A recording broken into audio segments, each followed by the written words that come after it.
Last lecture we all had discussed about the leishmaniasis. Now we will start with the hemoglobinopathy. Now I had already given you the brief introduction about the hemoglobinopathies, that these are the diseases which are related to the malformation of the hemoglobin. Now first we will be talking about the thalassemia. Now see, thalassemia, it is the actually autosomal recessive blood disorder which is caused by the abnormal gene pattern. Now see, thalassemia is of two types: thalassemia major and thalassemia minor. Thalassemia minor individual may not have means their blood may be bit like normal only, but they are not that severe, and that may look appear very much normal, and they may not require any type of the treatment. But this thalassemia major is a very dangerous disease, and they may have a very severe problem as their RBCs are only not formed. So for that particular reason, it is a very simple test that the person must do at least before marriage in their life. That if they are thalassemia minor, they may not have any type of symptom. You are looking very much normal, but you may not have any type of such mild symbols because of your healthy diet or anything, but you may have thalassemia recessive. So if you have such type of pattern before marriage, make sure that you are marrying to a person who is not the thalassemia minor, because at that particular time only you may have a chance of having a thalassemia major baby. And it is such a serious disease that a person has to rely on others blood throughout the life. So a simple test can prevent you. So, and in some university like Rajasthan University, I think so. It is very much compulsory in their regular medical test which they are using. Now you also have the medical test before taking admission into any college. So they also have this type of medical test. In that, the test for the thalassemia is compulsory. But I have heard it from some of my teacher, but I'm not sure about it, that it is a compulsory test in the medical test for taking admission. So at only one time in your life you have to do like blood group test. Once you know your blood group, you do not require to do the test again. And nowadays the pathological lab are very much in excess. So definitely make sure to have thalassemia. Instead of having thalassemia major child, make sure that you will be doing this test. Now let us discuss about this particular disease. Now see, this particular disease, the symptoms vary from mild to severe, where we will discuss it later about the symptoms. First, we will learn about the type. There are two type of the thalassemia. Now, see, when we talk about the chains of the RBC, so RBC is made up of the alpha and beta chain that I had already explained you in the previous lecture. So, this alpha chain, if it is not properly, so means the genes which is responsible for the formation of the alpha chain. So if it is not proper, or you can say it is, there is a defect in the gene, so that particular time the disease will be called as the alpha thalassemia. Now what is the most important function of the hemoglobin? Hemoglobin is, student, we all know, is responsible for carrying the oxygen. It is having the Fe group. Now this Fe group is having affinity with the oxygen to bind, and with this it becomes a transporter of the oxygen and the most important component into the blood. Now if the person whose alpha chain is not proper, so they may have the alpha thalassemia, and it forms involving the gene. Now which genes are involved for making the alpha chain? This is the HbA1 and HbA2. So if one gene is affected or mutated, the person will become the carrier. Okay, means see, there are two alpha chains, A1 and A2. The HbA1, HbA2. These two genes, they will be making this particular chain. Now these two genes, if out of two one gene is not proper, or you can say the defected, so that particular time the individual will become the carrier, and they may suffer from the mild anemia, and that person will be called as the alpha thalassemia minor. But both the genes are mutated, then the person is called as the alpha thalassemia major. But now see, again I told you that it is the recessive disorder. So H means one HbA1, one will be getting from the mother side, one will be getting the from the father side. So if from mother and father both the side child is getting that particular disease, so it will increase as it is the genetic disorder, and these genes are involved into the formation of the globin chain. So for that particular reason, it is very much important that the gene component, or you can say the amino acid sequence, should be appropriate, because if the gene nucleotides are not proper, whatever amino acid will be formed, that will be formed distorted, or you can say in the wrong manner. So same way the wrong chain will form, and the wrong structure, wrong alpha chain will form, and there will be a problem into the formation of the wrong type of the LBC. As you uh, can see this diagram, that the wrong type of structure has been formed, hemoglobin structure has been formed. So now see, the person, if both the genes they are mutated, they will be getting the major.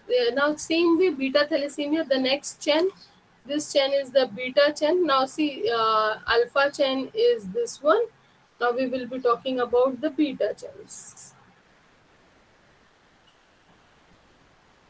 These are the two beta chains, these are the alpha chains. Let us discuss about the beta chain of the hemoglobin. Now, beta chain, both the beta chain, they are transcribed by the one gene only, that is known as the HBB gene. Now, if that gene is affected, so two forms of beta thalassemia, minor and major. Now, see, beta thalassemia major, it is also called as the Cooley's anemia. An individual with the thalassemia minor has one copy of the normal beta gene and another copy of the abnormal gene, okay, minor. So for that person will be called as the heterozygous. That means one of the parent is affected, and that has transferred that the defective gene into the you can say the their children. So that particular reason, that individual will be called as the heterozygous. In thalassemia major, both genes for beta chains are defective. Such individuals are homozygous. Irrespective of the normal thalassemia, people with thalassemia minor, they may experience the mild type of anemia, and they carry it for the genetic trait. Now see, normal anemia that can be treated by taking the healthy diet. Suppose if you will include the iron rich diet like groundnuts, coconut, beetroot and all, so definitely your this blood will have the good healthy hemoglobin and rich count of RBC.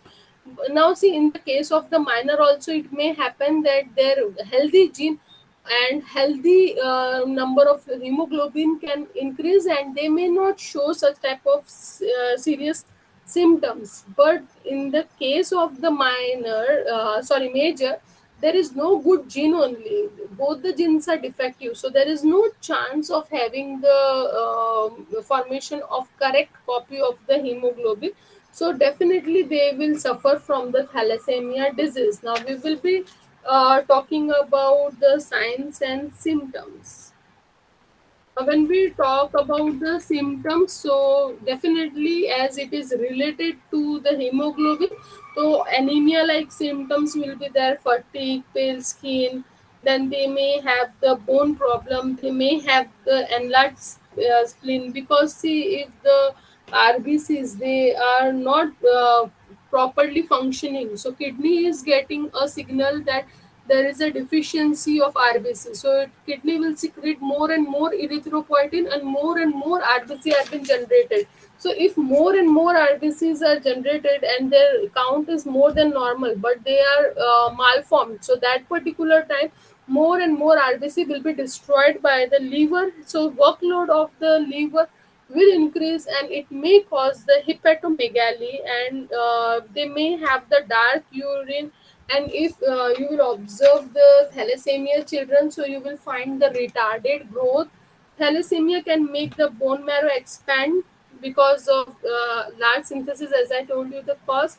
And when the bone marrow will expand, so definitely it is going to cause the widening of the bone.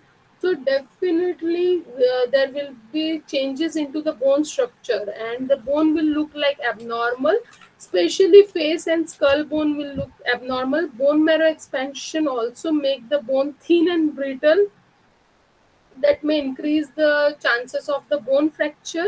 Anemia, so whatever anemia symptoms are there, so that may cause the reduced growth into the children. If growth is retarded, so definitely the pituitary gland will not get the signals for the growth hormone, and there may have the delayed puberty. Then they may have the congestive heart failure and abnormal heart rhythms, as the constituent of the blood is not appropriate, so there may cause the damage to heart. Now, when we talk about thalassemia, so this thalassemia people will have the excess iron in the bodies. Can anyone tell me why do they have the excess iron? Now, see, this iron must be incorporated inside the this your hemoglobin, but because of defect in the hemoglobin, the iron which should be incorporated into the porphyrin ring of the hemoglobin, that will not be used up. So for that particular reason, this iron will remain in the blood, and due to disease itself or due to frequent blood transfusion, the iron may also get stagnant into the body. Too much iron will give a pressure on the heart, and it may damage the heart. Not only heart, it will damage the liver, it will damage the endocrine system. So all these damages, these are characterized by because of the excessive deposit of the iron.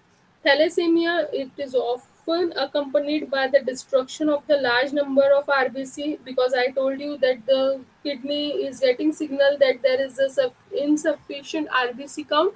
So kidney is doing the task of secreting the erythropoietin hormone, which is stimulating the bone marrow to form the excess RBC. So this large number of RBC will lead to the enlargement of the spleen. Splenomegaly will worsen the anemia and also reduce the life of the transfused RBCs, because normal RBC, they must stay into the body approximate 120 days. So this kidney will, sorry, this liver, what they will do, they will reduce the lifespan as the age goes on.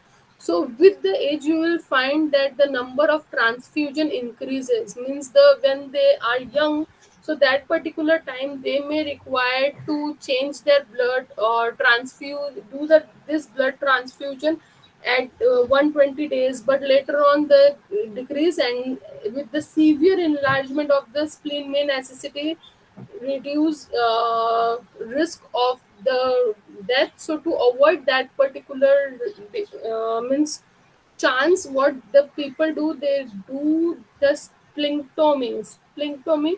See, ectomy, note down the term ectomy, it means removal of any organ, especially the endocrine organ. Okay, so if any gland is removed by surgery, suppose any thyroid problem is there, or a person got the thyroid cancer, so removal of the thyroid gland will be called as the thyroectomy.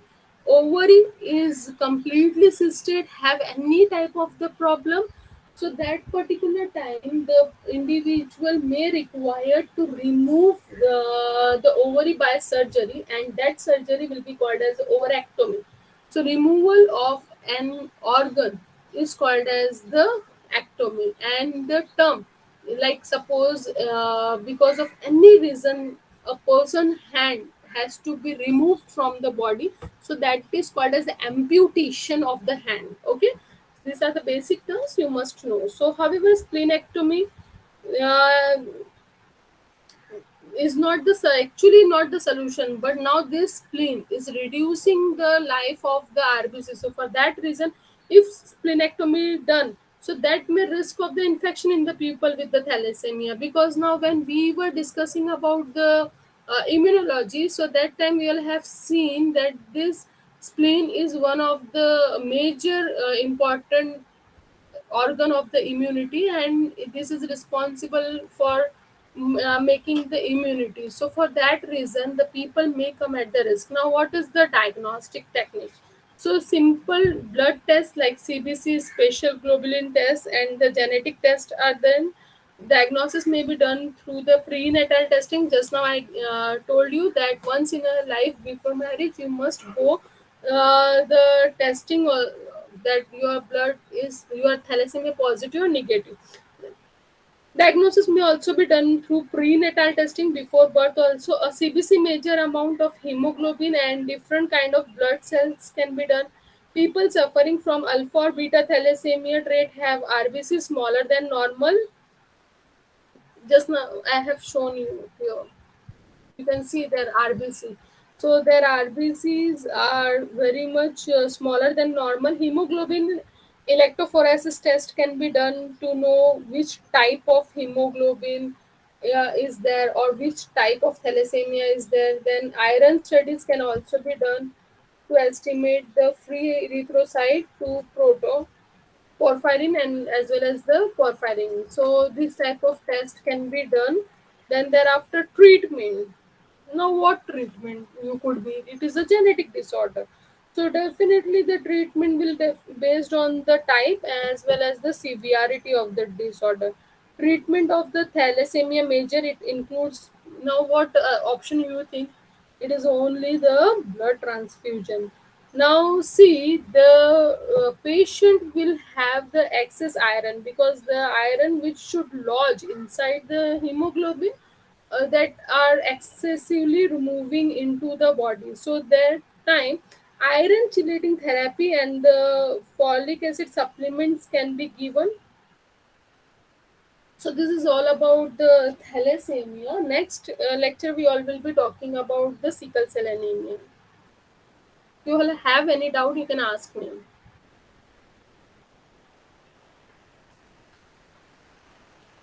Is any doubt, student?